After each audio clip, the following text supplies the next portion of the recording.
Baba Black Ship, Abby Annual. SR 3 bags full. Once Mama Master, once Mama Dame, once for the little girl. Girl. My name is Falguni. Falguni. We're a nation that worships women. But we don't want them. Thank you very much. We kill them as soon as they're born.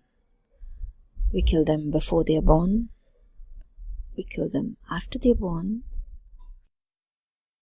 My name is Akila. I'm 8 years old. In my family, in my house, my mother stays with me and my sister also. And she's 5.5 years old. She looks as if she's 3 years old. She snores at night. It's not actually snoring, it's just a nose which is blocked. That's all.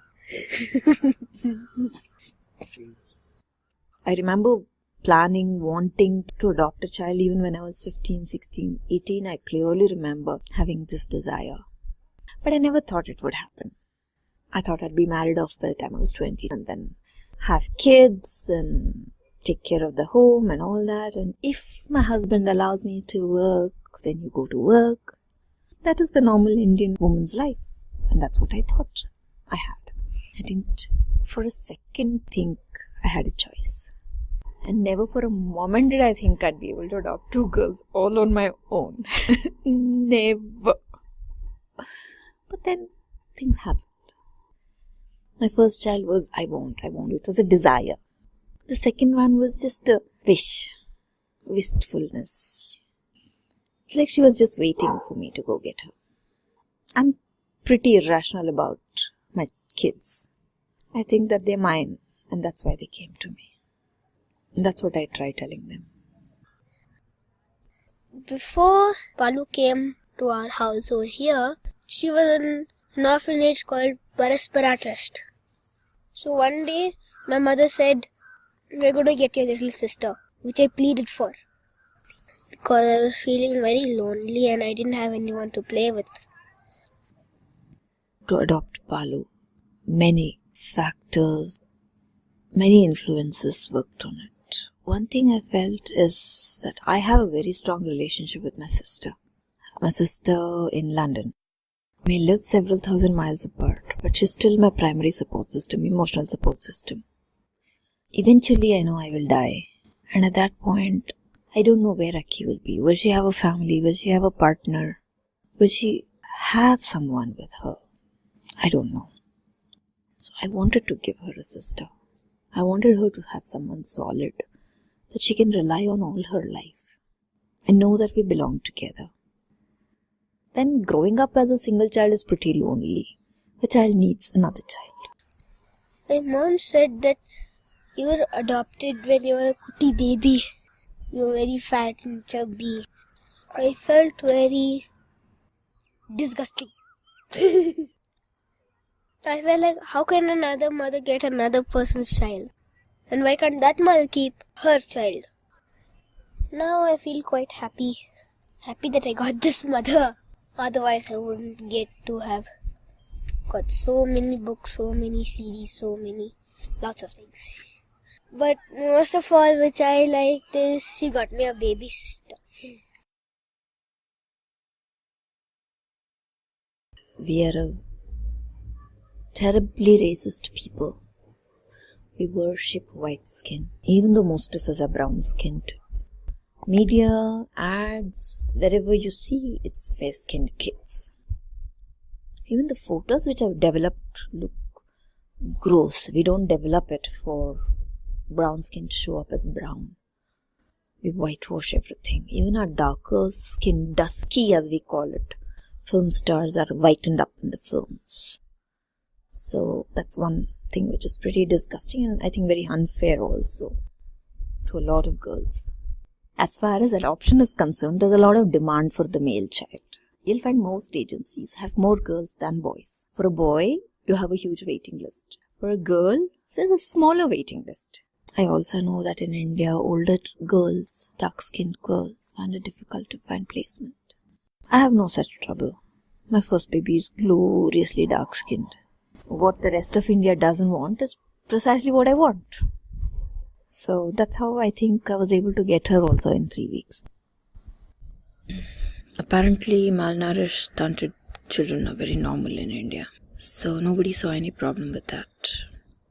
But when I saw her and saw that she was just 12 kgs, and then there's also this problem of bedwetting at night, and then there is this loud snoring at night, and then mouth breathing, the constant cold.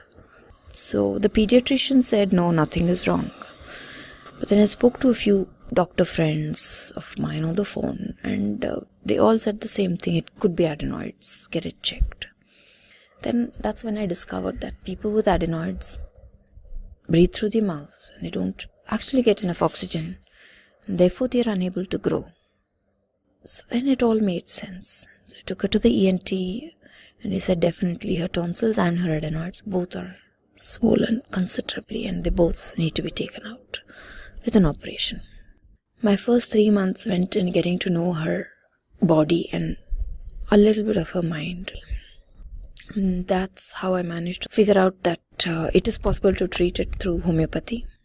And then I decided to try homeopathy, and then if it doesn't work, I'll go for surgery. So she's under homeopathy treatment right now. It seems to be working. Also, teaching her to close her mouth and use her nose is a habit. So that's something I'm working on constantly with her. I asked my mother, can you get me a father? Can you get me a father? And I'm like, do you want me to marry? No, just adopt a father. This is what my friend told me. If you go to adopt a father, some ... Yahoo, something like that, she told me that you can click that button and that father is yours, he'll just come by you by a motorbike. I believed her. And then I asked my mother to do that. And then my mother said, no, you can't. It's only for people who have lost their fathers who have to find them. Falguni never ever asked about a father. But one day she asked me, it means like, where's my father? And then I told her that we don't have a father, Palu. Then she asked me why. Then I said, because my mother can't cook for 4 people. And then her mouth was shut. What? Cook for 4 people? Her language skills are wonderful. She's only 5. She looks 3. She talks like an 8-year-old in Kannada. And in the last 6 months, she's picked up enough English to frame sentences which are grammatically correct. She speaks beautiful English now, is what I hear.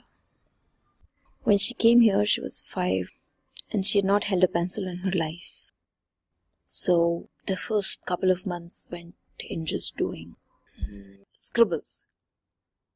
And I could see her attempting to draw things.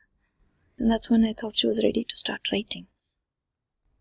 In December, I started teaching her to read and write. ABCD, basic alphabet and numbers. She can identify the alphabet now. She can write most of them.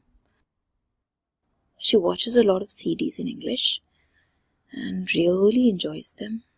I read to her every day. I read as long as she lets me. It's going to take her a while to catch up to first grade level. At 6, she'll be ready for school, formal schooling. For one thing, Akira and Palu will go to the same school.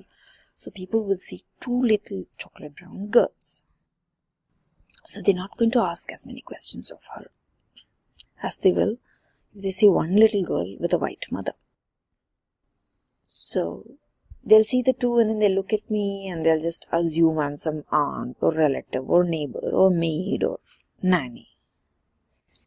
I think Akila is a lot more sensitive to color because she's already had a couple of bad experiences. Palu's not had that. She lived in an orphanage for the first 5 years of her life. My guess is that Palu may not be as sensitive to it as Akila is. Guess. There are no certainties in life.